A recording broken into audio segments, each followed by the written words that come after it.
years ago. So a lot of different cultures would bind the heads of the babies of their royalty and nobility in order to make them physically look different from the general public. Hmm. Right. And I have seen a lot of people talking about that cradle boarding or intentional warping of a child's soft, malleable skull. But there are several examples that clearly wouldn't fit into the category of being manipulated, right? It seems like it's natural to a degree in some minority of cases.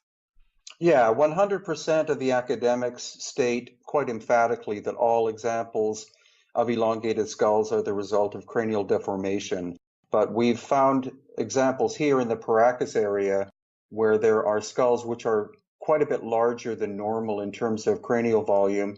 And there are other physical characteristics which make them different from what we call Homo sapiens sapiens. Hmm. And as far as people doing it intentionally or cultures doing it intentionally, their motivations apparently are kind of interesting, right? Yeah, the basic consensus is when descendants of these people have been able to be asked, why did your ancestors do this? They would say, it makes our children more intelligent. We find it aesthetically pleasing. And that is what the ancestors looked like. That last point is definitely a head scratcher. But as a general conspiracy guy, I'm always interested in questions dealing with the elite and power and bloodlines of today or any era. And there's definitely an element of that in what we know about these skulls, right? That it had to do with the upper echelons of society. Yeah, almost exclusively, whether it was in Europe or Western Asia, the Middle East, Melanesia, even Australia, and various other all through Central and parts of South America. It's almost exclusively just the nobility whose heads were shaped that way in order so that the general public could easily identify who their rulers were. Provocative stuff. And so what other characteristics? You mentioned some certain features in the more natural elongated skulls that might be worth noting. Surprisingly, a lot of them are mummified and seemingly quite well preserved, right? Yeah, it's astonishing. The area where I'm at, which is Paracas in Peru, is the northern part of the Atacama Desert. So we get about half an inch of rainfall a year, and it's all desert in this area. It's uplifted ancient ocean. So the sand contains salt. And so that combination of dryness and salt has been remarkable at preserving these ancient people, even better than in Egypt. Wow. So I guess some of that is environmental rather than through a advanced preservation practice?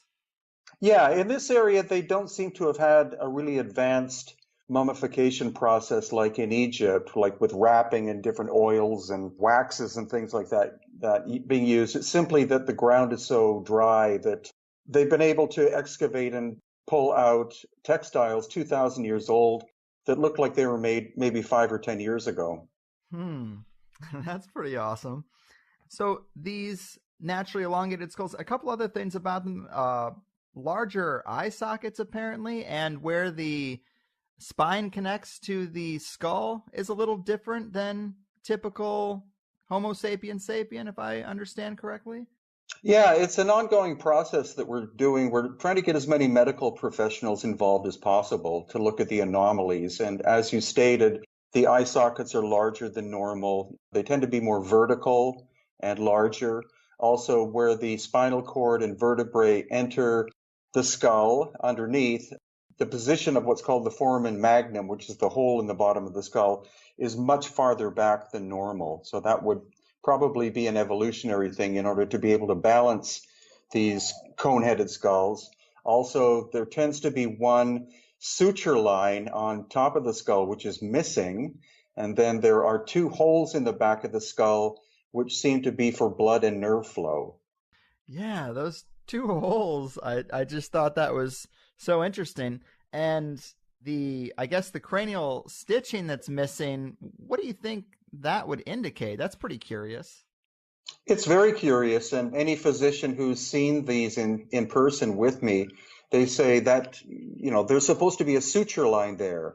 And I don't understand why it's not there. That's the most interesting thing about having medical professionals, because they know very well the shape and design of the human skeleton. And when they see anomalies like this, they simply shake their heads because it's not in any of their textbooks. Man, so do we know much about the Paracas culture outside of that they had some interesting skulls? Well, it's actually one of the least researched cultures in all of Peru. The famous Inca have been studied for hundreds of years by many different academics, but the Paracas haven't been studied at all since about the 1960s. And you would think the elongated skull by itself would create a lot of curiosity and study. Another anomaly is the fact that they had genetically red hair, which is thinner than normal Native American hair and is also wavy. Hair experts who have studied the hair say that it's much more Caucasian than Native American. Right. I noted that for sure, that the reddish brown hair seems to be one of the main elements of interest. What more can we gather from that trait? Well, when you trace back where red hair originates, it is from the Middle East. So the Celtic people, like the Scots and the Irish, who are famous for bright red hair, are likely descended from Middle Eastern ancestors. And the hair that we're looking at is actually more auburn. It's a very fiery red brown, and that's typical of certain parts of the Middle East up until this day. There were a couple of quotes in a few of your books where I felt like people were equating this also to some areas of Europe or Nordic descent, which I thought was a little strange for red hair. Actually, no. If you look at the migration patterns into Western Europe, there were people with red hair whose ancestors thousands of years ago moved into areas such as Scandinavia through Russia, and actually Russia means the land of the red hair. so that's the migration pattern, mainly from, it seems the origin seems to be somewhere around the Caucasus, the Caspian Sea and the Black Sea.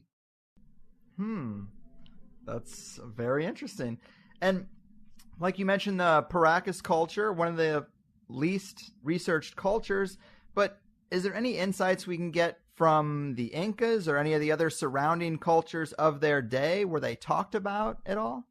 Well, the Paracas disappeared about 2,000 years ago, and the Inca rose about 1,000 years ago. But one of the connections I'm starting to develop is that the earliest Spanish chronicles talk about them seeing people with red hair and blonde hair in Cusco, which really shocked them because they literally wrote in their accounts, these people have lighter skin than we do.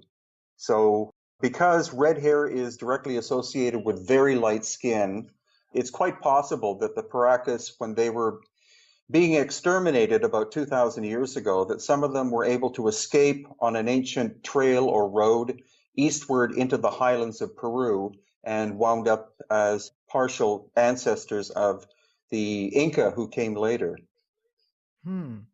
Right on. So there's also stories in North America of giants. I don't hear elongated skulls associated quite so often, but I do hear red hair associated fairly often. And there's some apparently legends from Native American tribes that they used to do battle with red-headed giants. I don't know how much stock you put in some of those stories. I guess they have varying degrees of credibility, but have you looked at that angle at all? Yeah, actually, I've been a student of Native American studies since I was about 10 years old, and I put a lot of credence in their oral tradition. So there are numerous Native people of the past or tribal groups who speak about, I don't know if giant is the correct term, but very tall people who were there when the Native people arrived, and they did do battle with them and eventually wiped them out. Yeah, and there are a lot of stories around the world, oral traditions that do talk about visits from fair-skinned people, apparently, and also red hair is mentioned a decent amount. But how often is an elongated skull highlighted in these stories? Because you think if they had that characteristic, that would be the top of the description chart. Yeah, you would think so. I actually wrote a book called The Plume Serpent, which is about Native American, Native South American stories of ancient teachers who arrived in the distant past who had full beards, light colored hair, and light colored skin. One term used is the Viracochans, another is Quetzalcoatl, another is Kukulkan. And these were ancient teachers that arrived and instructed the people, supposedly coming from some distant eastern land. Right, and that's really interesting because Quetzalcoatl, in mainstream culture, often talked about as a deity, a feathered serpent. And I guess your contention is that that was actually based on a real teacher, or is this still allegory? No, I think it's based on real teachers. One of the problems with interpreting native oral tradition is that it tends to be quite poetic. It's not like point to point facts. So they tend to flower, especially over the course of time, they flower the original story. But I think the origin is likely based on truth because we're learning more and more that the migration of people around the world was much more extensive than what we've been taught in history books. Right. And there does seem to be a curious connection between reptiles and teachers or elevators of mankind when it comes to a lot of these indigenous tribes. You could even draw a parallel to the serpent in the Garden of Eden. But what do you make of that tie-in? Well, I think a lot of it in recent times has been really overblown. If you look at the symbolism itself, again, because native oral tradition is quite poetic, and for example, with the Inca culture, they had three animals that were very important totems to them. One was the serpent, another was the puma, and the third was the condor. So those are also levels of consciousness. So the serpent represents the subconscious, the puma is the conscious, and the condor is the superconscious. And so if you put those three together in a very powerful teacher or person, I think that's where the term feathered serpent comes from. It's a combination of these three levels of consciousness. But people have tendency then to say, well, they were obviously, two-legged reptiles that had feathers that walked around and, and had to be alien. Right. So, yeah. I mean, look at the griffin and you got the whole trifecta there. Yeah. Yeah, you find that in many parts of the world where you have, especially the serpent, because the serpent represented wisdom to so many different cultures, and then a bird would represent the connection with the divine because of the fact they can fly so high. Yeah, it's just so interesting and curious that so many cultures that apparently didn't communicate arrived at some of the same symbolism. Yeah, that could be a basic component of human consciousness rather than it being taught from one side of the world to the other. It might be a very root understanding that we have as human beings.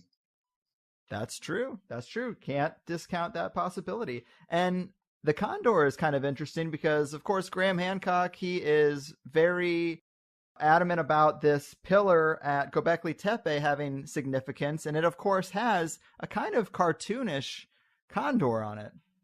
Yeah, that, and also I think there are depictions of cats as well. The feline or the cat is another great symbol that is international in terms of ancient oral tradition. I love that stuff. And so to get back to the elongated skulls, apparently a lot of them are found around Tiwanaku and Pumapunku in Peru, which of course are a pair of the many megalithic sites being talked about now.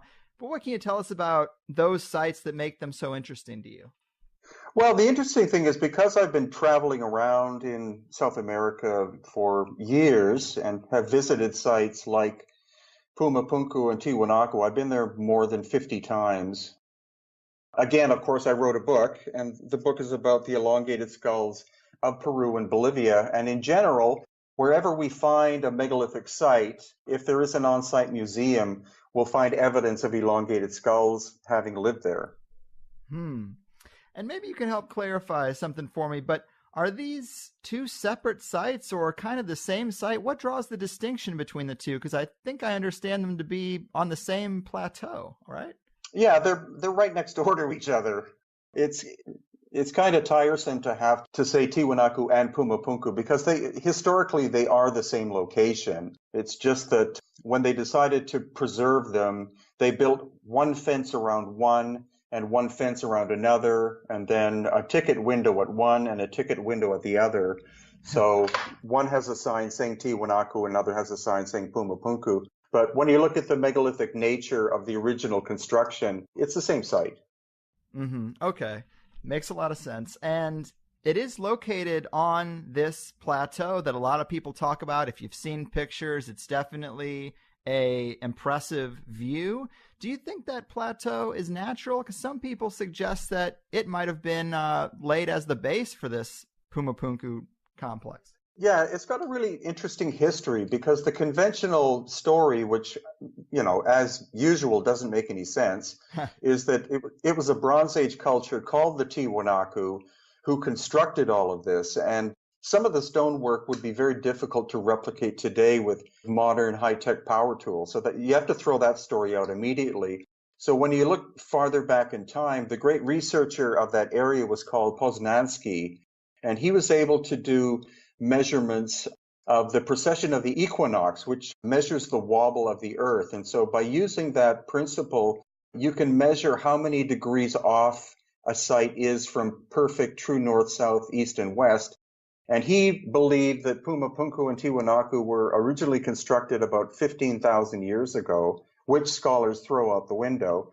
But if you look at that time period, at least 12,000 years ago, Lake Titicaca was 100 feet higher than it is today. And so its shoreline would have been at Tiwanaku and Pumapunku. So it does seem like the site was built up in order to make sure that it was slightly higher than the lake level, and therefore it could have been a port of some kind.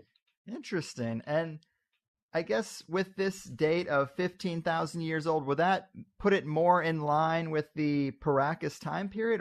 Are you of the mindset that they had something to do with the building? No, because the Tiwanaku culture did have elongated skulls, but they basically are the result of cranial deformation. So they existed between 2,000 and 1,000 years ago. The conventional story of the Paracas, which is still an open book, is that they spontaneously arrived in this area about 800 BC and then disappeared about 100 AD. Oh, okay. So I wasn't quite sure how far back they went. I actually thought it was going to be a lot further back, 800 BC. It's kind of a little surprising. Well, that's the conventional timeline. We don't know yet. That's why we're planning on doing a lot of radiocarbon testing samples from the Paracas to see their exact age. And I'm still trying to research where their first location of habitation is. Right. Interesting. So also I wanted to ask about, there's actually a long strip of land called the Path of Viracocha, where apparently a lot of interesting things are found, including the stuff we're talking about, right? Yeah, it's really interesting. It's an energetic line. It's part of the Earth's grid system of energy. It goes from more or less the north coast of Peru, where Peru meets Ecuador, down in a southeasterly direction. And along that line are almost all of the ancient megalithic sites, including Tiwanaku, the Island of the Sun, Machu Picchu, Cusco itself, and other locations. That brings in the kind of esoteric idea that these sites were used energetically. Yeah, I really am intrigued by that perspective. With my limited understanding, I don't necessarily know how they could be used, but what does your research show? What do you think some of the possibilities of how they could have used this grid would be? Well, again, the main thing we have to do is throw the conventional archaeological ideas out the window, because these sites are clearly older than any known culture of the area. And of course, we can get into Egypt as well, which is another area that is all about that. And so the megalithic work had to have been done using forms of high technology, and in some cases, technology beyond our capability, which most people won't accept. But that is the fact, because we've taken many engineers and stonemasons to these locations, and when they see the precision of the stonework, they say, I don't know how I could do that. And that's another interesting question I had for you is, some researchers talk about, because of utilization of something like a global energy grid, they think that maybe there was a global culture. Do you think that's necessary, or do you think it could have been just like higher society than we typically think, kind of like today, but not necessarily one community? Well, I think there were at least three ancient, highly evolved societies. I don't think there was one. And the reason why I think that is that the construction techniques that we see are quite different. The work in Peru and Bolivia tends to be very organic, very polygonal shaped stones that tightly fit together. When you go to Egypt, it's much more cubic and linear. And then Pumapunku and Tiwanaku are unique on the planet. There is no building technique that was used anywhere else except there. Right on. Yeah, architecture is usually what you got to look at, because, you can see the differences, and in there lies some insight into who made them. But I've also heard some researchers talking about, like Richard Casaro talks about the triptych, the idea that there is a 3-doorway design found in architecture all over the planet. Maybe not at the time depths we're talking about, of course, but it's a curious thing too that suggests some kind of intermingling. Yeah, it's quite possible, or it's also possible that due to the energetic nature of these complexes, that either by using the energetic grid or by other means, there was communication between ancient civilizations that were quite far apart. Right. I think that's a fascinating possibility, that they could be used for communication. Like, how could we visualize how that would work? Well, I think to kind of overdo it would be to say that they were like stargates, but I think portal is much more useful term, because we see these very strange depressions in stone walls, especially around the Cusco area, quite often the size of a refrigerator. So somebody can stand up inside this solid stone depression. Usually the stone contains quartz crystal, which of course is used in electronics in modern times. So it's quite possible that the stone was specifically selected for its energetic properties in order to be able to utilize the Earth's energy to amplify that energy and be able to direct it either through sound or possibly even vision or video of some kind. Wow. Vision or video, I think, is pretty awesome. Portals typically, I think, indicate travel. And I have seen those things you're talking about, those little stone doorways that are carved out of stone. And it just looks like, man, maybe there was an extra piece there at some point or something. But has there been very many anomalous type of elements found around these areas that could maybe connect to some type of technology? Well, the interesting thing is that we're looking at a level of knowledge which is theoretical to us, because they don't seem to have appeared to use technology as we see it. Like, this computer that I'm looking at that's got buttons and, a glass front and stuff like that. So that's what makes it very difficult to figure out, but it makes it very intriguing. And I think it's also the reason why standard academia runs away from these topics or makes fun of them, because it's way beyond their capability to even attempt to figure out. Right. We talked a little bit about oral traditions. Can you tell us about any oral traditions that describe these areas or what they were used for as portals or as technology? Well, actually, there's one location which is called the Coricancha, which is in the center of Cusco, which was the capital of the Inca. And the precision of its construction is absolutely astonishing. You can't fit a human hair in the joints between the stones. It's that precise. So the Inca, of course it said the Inca built this and they made it their holy of holies, but there's no way the Inca could have built that structure, because they were a Bronze Age technology, and the stone that was utilized is basalt, which is very hard, and the quarry is something like 45 kilometers away, and you're looking at millions of pounds of stone. So I think what happened is that because they were a spiritual people, they were able to pick up that when they were in the center of the Coricancha, that the energy was slightly different in that it would put them into a slightly alternate state of consciousness. And so I think that's why they used it as their Holy of Holies. But I think originally the power that was, or energy that was being generated was much, much higher than even when the Inca found it in ruins. That's interesting. And some researchers have also pointed out that in ancient cultures, Egypt in particular, there seems to be a much closer connection between their spirituality and technology than there is today, at least on the surface.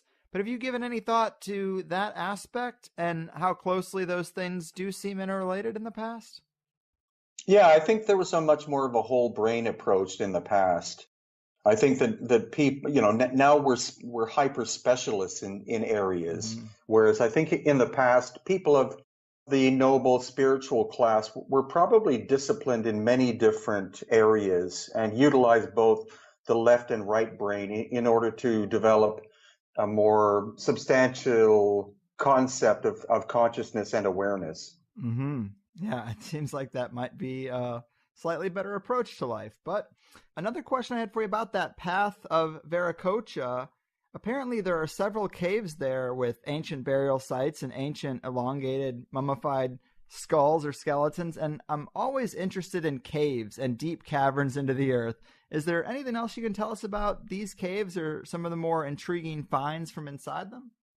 Yeah, actually, well, caves were used a lot for burial. Especially there's a major complex called Ollantaytambo, which is part Inca, part megalithic. The basic thing we know about the Inca is that they discovered when they first entered Cusco in the Sacred Valley, they found ancient sites in ruins, as if they had been destroyed by some cataclysm. And so they adopted them and made them religious, spiritual sites. But a few months ago, my wife and I went to see the last Inca drawbridge, which is made out of natural rope.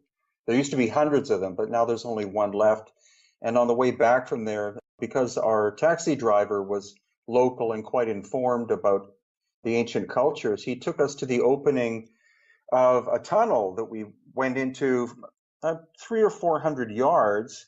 But unfortunately, we didn't bring decent flashlights with us because this whole thing was a surprise.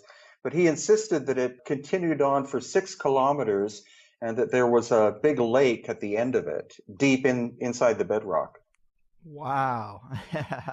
That is right up my alley. I love to hear stories like that. Underground lakes, lore of underground civilizations. I mean, there are quite a bit of ant farm-like tunnels carved all under the underground. I guess not necessarily carved. I guess some are natural, but there are some that seem artificial all around the globe. Yeah, and there are lots of stories in Cusco from old people that there's a whole underground system of tunnels underneath Cusco, which is super ancient. And a French team did some mapping with a helicopter, I think it was, of using ground penetrating radar. And they found that there's a tunnel that connects an ancient site called Sacsayhuaman to the Coricancha that I just spoke of in Cusco.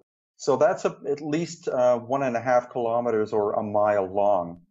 Gosh, it's so impressive. And it's so odd because you would think that it'd be easier to travel between these places along the surface rather than cutting a huge underground tunnel, or if it's natural, building sites above a tunnel so that you could travel between them. I guess, might the suggestion be that the environment was different at that time, or would there be some reason why they would travel underground rather than on the surface? Well, it's hard to really know at this point. The entrance to the tunnel has been blocked at both ends by the government because people kept going in and disappearing or whatever. But that should be people's right to disappear. Well, it should be. You should be able to risk it if you want to. So it's unknown whether that tunnel is natural or not, or whether it's was manufactured or not. But I do know that there is a huge system of tunnels in the Giza Plateau area of Egypt, because I've been underground to the 3rd level, right? And that was only possible through a local guide who was able to get permission to be able to do that. But he said there are probably at least another 10 levels of tunnels that go deeper and deeper. Yeah, I thought that was really interesting. That was one of the books that I was able to read of yours. Thanks for sharing those with me. And you also indicate that something about the way the Giza Plateau's underground tunnels are carved suggests that the Sphinx would be a lot older than the Great Pyramid, or it helps to kind of coordinate which came first. Is that right? Yeah, it's likely that the Sphinx was first. And the tunnel system we're talking about, they're not carved into sand, they're carved into the bedrock, which is limestone. So it is quite possible that the Giza Plateau itself underground connects with other locations like Karnak and also the Valley of the Kings and Valley of the Queens, because even though the pharaohs buried their dead in this, a vast system of tunnels in the Valley of Kings and Valley of the Queens, it's hardly likely that they actually made the tunnels themselves. It's more likely that they discovered them. Right. Yeah, you say in the book they were just using what they had, and I think that makes perfect sense. Yeah, and also if you go to the Valley of the Kings and you walk down in one of these tunnels, you see the precision of the cutting and the fact that it would be basically impossible for Bronze Age Egyptian workers to be able to carve these tunnels, which are hundreds upon hundreds of feet long and easily tall enough to be able to walk through. Mm-hmm.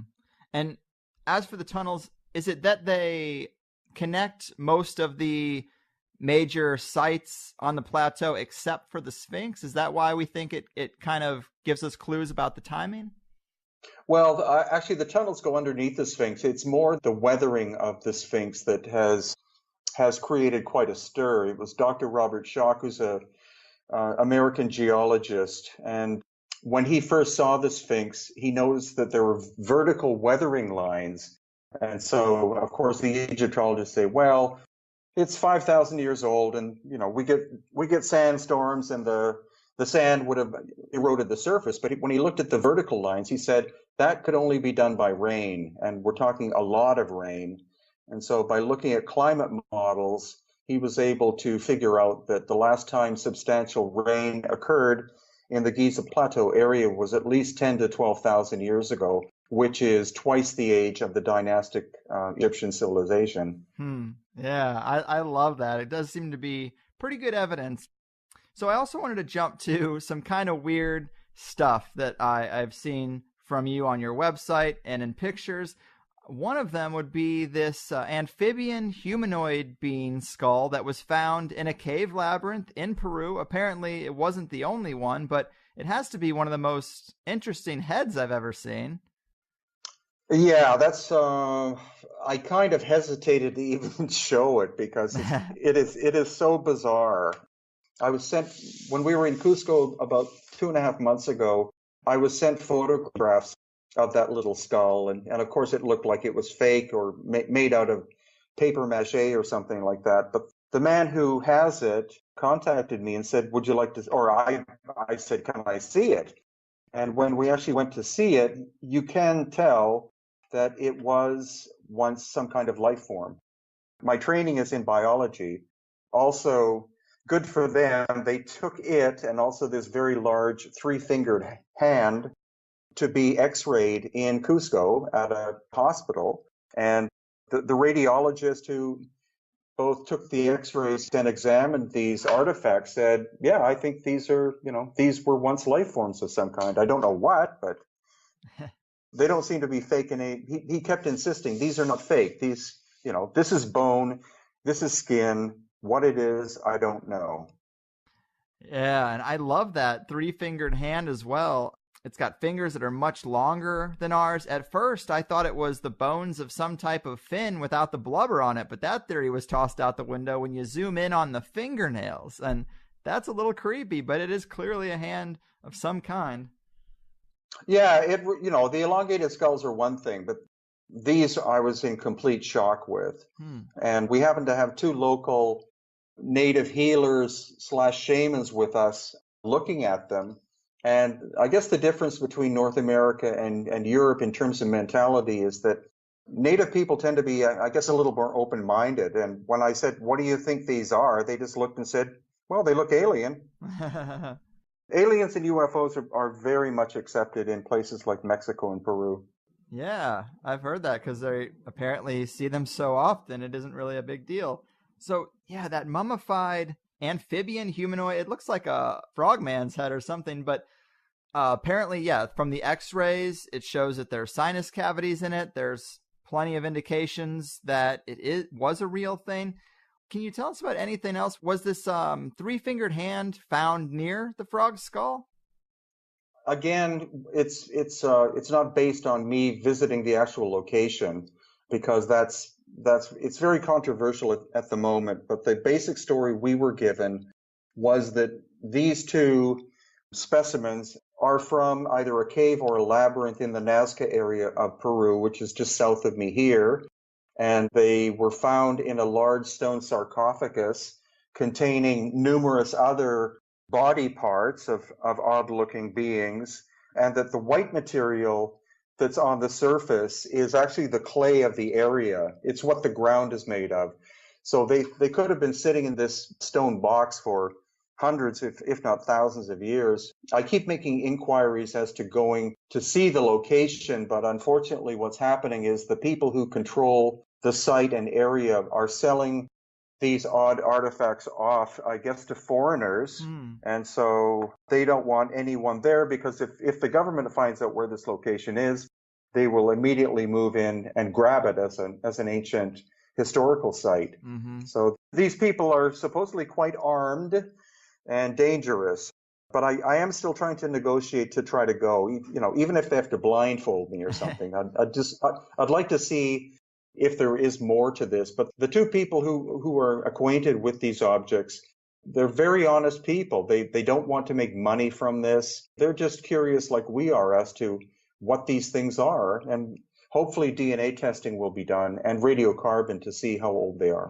Yeah, absolutely. I would love to know more about them, but yeah, unfortunately, it just is what it is right now. But, studying oral traditions as you have, is there anything in the area in terms of oral stories or traditions that could tie into these findings? There's so many stories, as you mentioned, about people having sightings, mainly of glowing orbs or, flying saucers or discs, etc. It's widely accepted that off-planetary beings have been visiting this area, especially around Lake Titicaca and Nazca, for thousands of years. And so local people don't understand our fascination because they've heard from their parents and grandparents and great-grandparents about contact or sites or visitations and things like that. I love it. It's such a different type of way to handle things than the way we do over here. It's fun to hear about how different it is. To switch gears slightly, of course, I couldn't read all your books, but I did read a couple, and I really liked Crimson Horizon in particular, where you talk about the mysteries of Easter Island, which is kind of in the neighborhood of these areas we're discussing. What do you find most intriguing about Easter Island, and can it really be tied back to these areas in Peru? Very much so. It's all part of looking at the migration pattern and ancient migration patterns of people, because it's quite likely that the Paracas, for example, did not originate on the coast of Peru. They could have come from somewhere farther to the west. And what makes Easter Island pivotal is that it would be, for maritime people or travelers, it would be a perfect stopping place if you were going east or west, because its ancient name literally means the land of flowing water or weeping waters, because there are giant caverns inside the island which are storehouses of water due to its volcanic nature. There are also ancient oral traditions that when the first people who were there, pre-Polynesian, that there were blonde and red-haired people with light skin of quite tall stature who the Polynesians first encountered probably 2,000 years ago. And even when Van Roggeveen, who was the first European to land there, and he's the one who called it Easter Island, he noted in his ship's log that he saw people who were of dark complexion, light complexion, black hair, red hair, blonde hair, tall and short. A multicultural center of sorts, it seems. Yeah, well, very much a crossroads. Yeah. And another element that was interesting, what about this Rongo Rungo tablet? Apparently no other Polynesian culture had a hieroglyphic system, but this seems to be something in that neighborhood, right? Very much so. No other Polynesian, the Polynesian cultures have not even hieroglyphs, but they have petroglyphs, and they tend to be quite simple. Like you'll see a stick figure of a person or a dog or the symbol of a sun, something like that. But the Rongo Rongo text, unfortunately, most of them were destroyed by the missionaries because they were thought to be taboo, and they were carved on wooden boards so they'd be easy to burn. But the probable story behind that is that it's likely that the Rongo Rongo existed with this pre-Polynesian culture, and that it was their system of language. And there is the possibility that that system of symbols originated somewhere in the Indus Valley. I guess when it's compared to things around the world, can it be read or decoded to any degree? No, but the one code system that it looks most similar to is an ancient code from the Indus Valley of the India area. Man, so many mysteries. And I love also the idea of lost continents, which you get into a little bit in Crimson Horizon, where you say that speculation and controversy are ripe with the thought that a continent once existed in the Pacific Ocean in the distant past, and that the people who presently live on the islands we have already discussed, as well as Peru, are descendants of such a sunken realm. And you go on to say that most common names for this sunken continent are Lemuria and Mu. Based on what little we know, are these descriptions close enough to suggest we have two titles for the same place, or are the stories different enough to suggest two separate places? I think it's more likely that Mu is the original name. I think Lemuria was made up in the 18th century. So there is a Hawaiian oral tradition that says that before the Tahitian people, who were the ancestors of most of the Hawaiians, arrived in Hawaii, that there were people living there again. and you get the same story in New Zealand. Again, we have these red-headed people with very light skin. And there are still people who live in Hawaii that have this genetic dark red hair. It's called Ahu, which means red-haired. Interesting. It keeps coming up. And maybe this means nothing, but it is kind of interesting that phonetically you have Mu right in the middle of Lemuria. Yeah. Maybe it means nothing. Well, in one of my latest books, which is called Aftershock, and that's about the ancient cataclysm that I think destroyed all of the megalithic societies about 12,000 years ago. And this is based on science, which is collecting more data. And that's that the end of the last ice age was 12,000 years ago.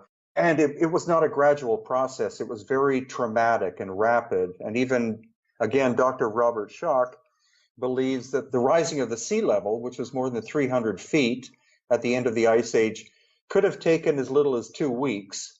And so that would have been the disappearance of these so-called lost continents. Rather than Atlantis or Mu sinking into the ocean, it was the rising of the sea level that buried the land masses, forcing survivors to flee to rebuild their societies in other locations.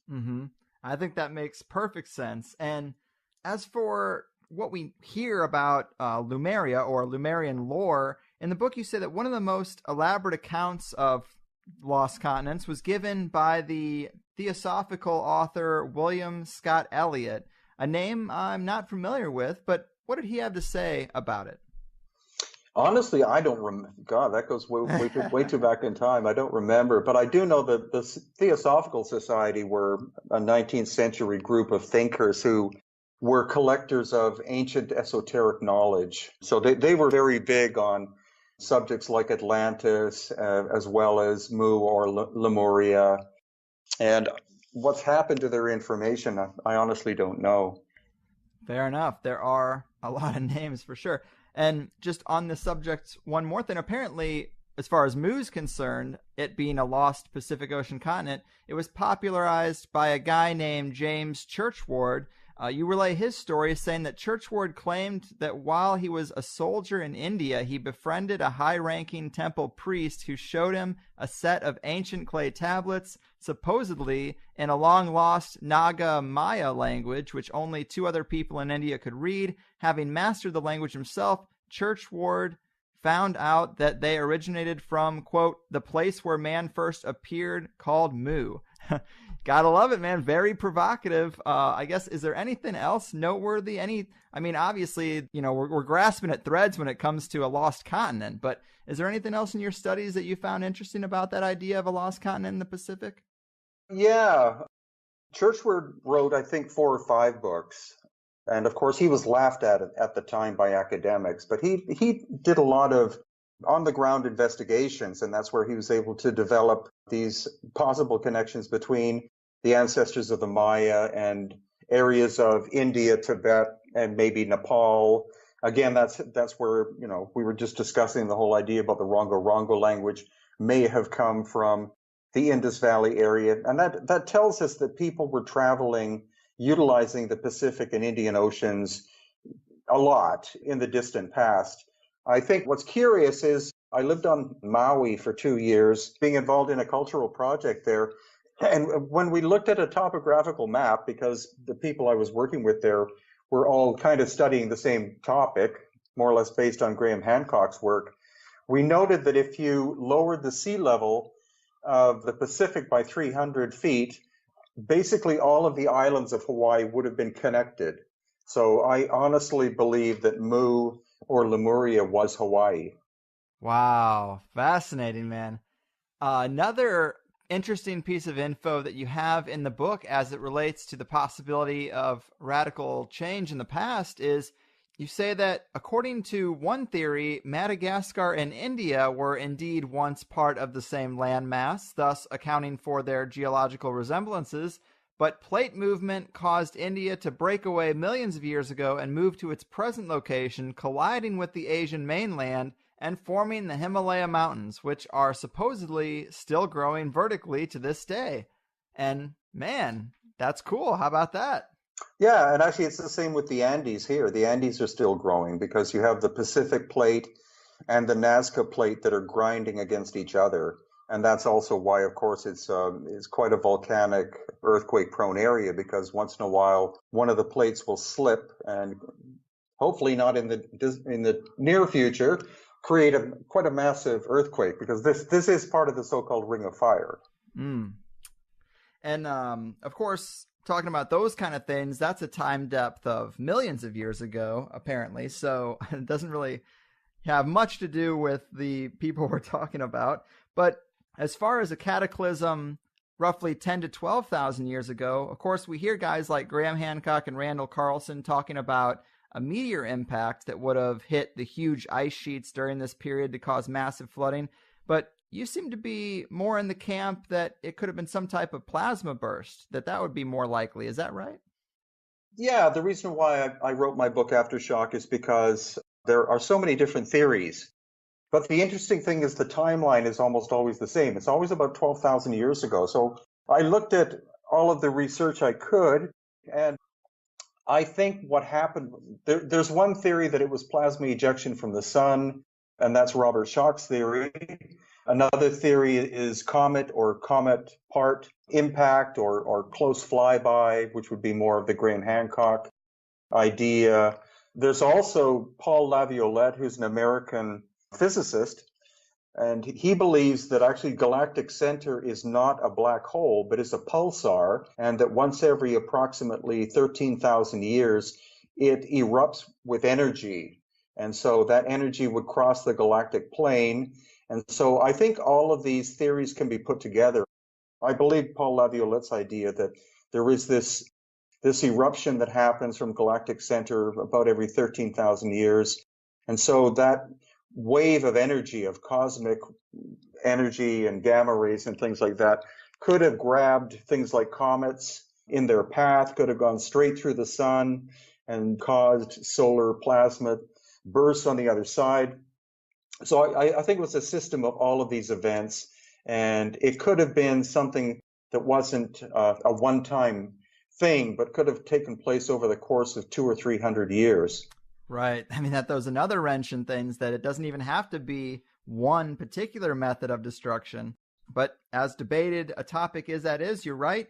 A lot of researchers are focusing on that Younger Dryas period, that 10 to 12,000 years ago window of time. And I guess a picture does start to emerge when you think about global flood myths, rising waters around that time, destroying the high societies of their day, and resulting in the megaliths that we find now. I mean, there is a bit of a clarity to that narrative when you really put all the pieces together, wouldn't you say? Yeah, definitely. And another thing to consider is there are ancient oral traditions that talk about a time when there were only two seasons, not four. And so if you look at our planet, which is presently at a tilt of 23.5 degrees, which doesn't seem to be something the universe would create. You'd think everything would be in perfect harmony. Then when you also find the asteroid belt was likely a planet, you have the planet of Uranus lying on its side, and I think Venus is rotating backwards. That could very well be evidence of an ancient series of cataclysms coming from outside or possibly inside of our solar system. So if our planet was originally perfectly vertical, that's where we learn the stories of woolly mammoths being found flash frozen in Siberia with food still in their mouths. And it could very well be that this cataclysmic event hit the Earth so hard that it caused this 23.5 degree shift. And that would be so destructive because almost instantaneously you would have temperate places becoming Arctic, Arctic becoming temperate, tropical becoming temperate. And there is some interest now in Antarctica. There's a lot of scientific research going on down there. And there are theories that Antarctica is obviously a landmass, but 12,000 years ago, it probably, or at least parts of it, would have been in a temperate climate. So there are some researchers that think that Atlantis actually is Antarctica. Mm. So we're getting kind of near the end of the road here. I wanted to come back to the Paracas skulls a bit. They're such a big piece of your work. You're so knowledgeable about them. And apparently there has been some DNA testing done recently. Can you break down the findings for us commoners on what the major takeaways are from these test results? Sure. It's been an incredibly painful process to do this because there are no ancient DNA testing laboratories in Peru. And the top 10, and there only are about 10, that can deal with 2,000-year-old DNA are located in North America and Europe.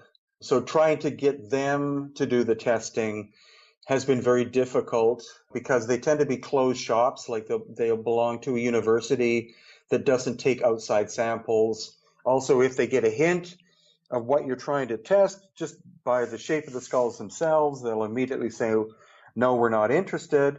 So we were fortunate in being able to have a sample tested about 3.5 years ago in the United States. And the geneticist was perplexed because what happens when you DNA test a sample from a human being is that sample is compared with every other known human sample, and that's contained in a giant database called Gentech. So that's why somebody in modern times can have a swab taken from inside their mouth or a blood sample, and they can find out very rapidly, that they're, Scotch-Irish or 75% Scotch-Irish or 85% of European ancestry with a curious bit of Chinese thrown in. I think people like to have their DNA tested in order to be able to see how interesting their background is. Yeah. But when it comes to ancient DNA testing, it requires the most sophisticated next generation sequencing. And so we had one sample taken, and he wrote back and said, this is very strange because there are segments of this DNA that don't match anything human or ape or mammal or anything I can find. And that caused a worldwide shock. The unfortunate thing was he was immediately fired because he was doing this testing without the permission of the owners of the laboratory. Mm. But fortunately, we've been able to bring him online because we were able to get samples tested from a private collection from Peru, and only from 4 skulls, but the results indicated that the ancestry is either Northern European or Middle Eastern. So that doesn't fit in with the Bering Land Bridge hypothesis that all Native Americans walked across the Bering Land Bridge 12,000 years ago. So that's interesting, but we've been negotiating with the government here and one of their departments specifically for 25 months in order to be able to have samples from one of the official museums tested. And I am hoping and praying that we are within like literally days of being able to have that done. Wow. And so, based on your alternative ideas to the mainstream, were you surprised, or are those kind of the results that you kind of expected? Well, of course, I just go with what the data tells me. And the fact that the red hair was in existence indicated to me that obviously there was something going on, that these people had come from somewhere other than the local area. They were probably great seafarers. And so that's why the Middle Eastern results I found to be really interesting. Again, the Northern European part could be that those people were descended from people from the Middle East. There would be no alien DNA detectable because, as far as I know, GenBank does not have any alien DNA to compare it with. But what we're simply hoping, is that these 15 new samples will be very similar to the 4 that we've already had tested. And if that's the case, then that builds a strong story of a migration of an ancient people that nobody cares about except me. Well, that will be exciting to get those results too and see if it just adds more fuel to the fire or if it takes us in a totally different direction. Right. And I'm also curious, it does seem like a lot of museums seem to be kind of removing these elongated skulls from view as they get more attention, but are there places left where a regular person can go in and see skulls like this on display, or have they all been taken down to the basement at this point? No, actually, the Ika Museum, which is about an hour's drive from here, has the largest elongated skull I think ever found or that I've ever seen. And it's been on display for 40 or 50 years. Nice. They have a collection of at least 100 in the back room, which I've seen. Then you have the Lima Museum, which is the National Museum of Archaeology and Anthropology. They have, I think, 7 on display, but likely 500 to 1,000 in the back room. And then our little Paracas Museum here has 45 elongated skulls. And when people come and visit, they're allowed not only to look at them, but take photographs and video. Wow. I guess I would ask, because we know that there was some cradle boarding, or actually people were forming these skulls versus some that were natural. What kind of ratio are we talking about when it comes to ones that seem natural that you've seen on display? It's about 4%. Right on. Hey, that's something. Yeah. And actually we found the specific location of where the largest skulls came from. They all came from the same cemetery. So that means they're all likely related. Wow. And I've also heard you say, for people who might be thinking, oh, well, because we do have this tradition of people doing this, maybe even in the most extreme cases, they all could fit under that umbrella. It can't be that way because, as you pointed out, just changing the shape of the skull wouldn't add volume to it. In a lot of cases, I mean, these skulls are really large, and it couldn't be just manipulated in that fashion because there's just too much material there, right? Yeah, that's true. And if you ask any doctor, they'll say, yeah, you can, with a baby, you can change the shape, but the genetics are not going to change. The skull is going to form the volume that is being dictated by the genes. And, fortunately, because I live here, I'm constantly finding new specimens. And very recently, one was brought to me of a newborn baby from this same ancient cemetery where all the really big skulls came from. It's a newborn baby. The volume of that skull is minimum twice the size of the volume of a normal human child. It is very odd looking. It's got red hair. Because it's in a private collection, we're hoping to have it DNA tested along with some others. Awesome. And of course, we also mentioned the other physiological differences. So there's definitely something here. And the Paracas people, I just think they're so interesting. And just to kind of close the door on all that, apparently they were wiped out by the Nazca people, right? Yeah, that's the theory I'm developing because the Nazca, of course, are famous because of the Nazca lines and geoglyphs, but in fact, they only made a certain percentage of them. It was the Paracas people before them that created the 500 tall one called the Candelabro, as well as about 1,500 smaller ones. The Nazca people made about, I think, 25, but the Paracas people made more than 1,000. Damn.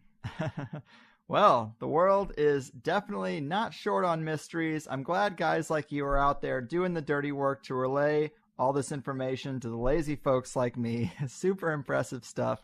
And I know you also do tours, which I, for one, am really interested in. I'm sure other people would be as well. Tell us a bit about your tours, what they entail, and the ones you might have coming up for people to be able to join in on. Sure. Well, my wife and I do tours about 25% of the time, which is maximum what we do, because we love to provide a quality experience for people. I don't want to be a tour guide, but I love to share these locations with people. All of them can be found at hiddenincatours.com, which is also a massive database. Only 5% of the website is about tours. The rest is all free information.